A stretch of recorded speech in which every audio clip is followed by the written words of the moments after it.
halos araw-araw kang puyat, huwag mong baliwalain yan. Hindi lang tulog ang nawawala sa'yo. Akala kasi ng marami, kapag puyat ka, antok lang ang problema. Konting kape lang daw, konting idlip lang daw, bawi na lang daw sa weekend. Pero hindi po ganon kasimple. Kapag paulit-ulit kang kulang sa tulog, hindi lang utak ang napapagod.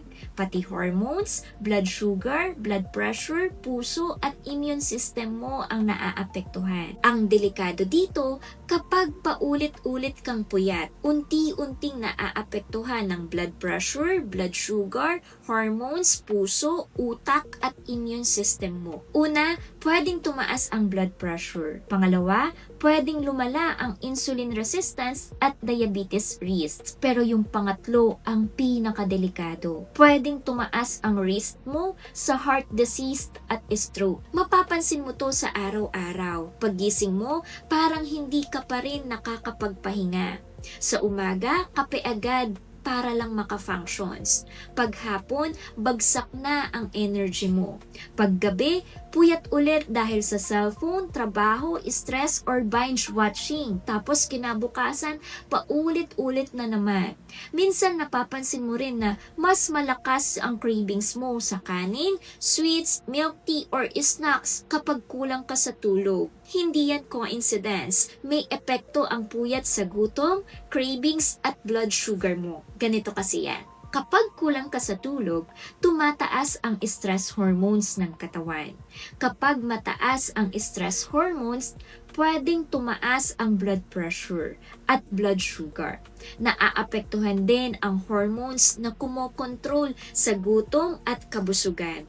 Kaya, mas madali kang mag-crave, mag-overeat at tumaba.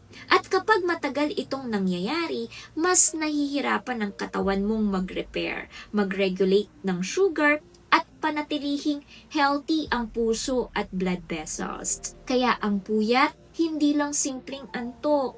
Pwede itong maging silent stress sa buong katawan. Start with this. Una, mag-set ng fixed sleeping time kahit hindi perfect agad.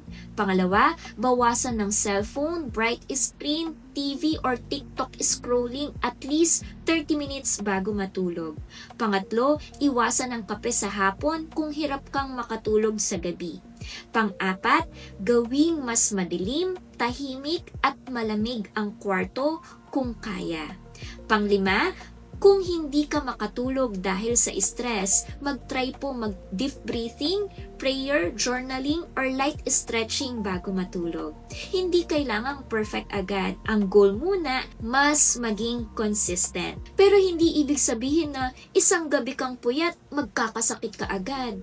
Normal minsan mapuyat dahil sa trabaho, anak, emergency, or importanteng bagay. Ang mas delikado ay yung paulit-ulit, araw-araw at walang recovery. Kung lagi kang hirap matulog, humihilik ng malakas, biglang naligising na parang kinakapos sa hangin, or sobrang antok sa umaga kahit mahaba ang tulog, mas magandang magpa-check pa din.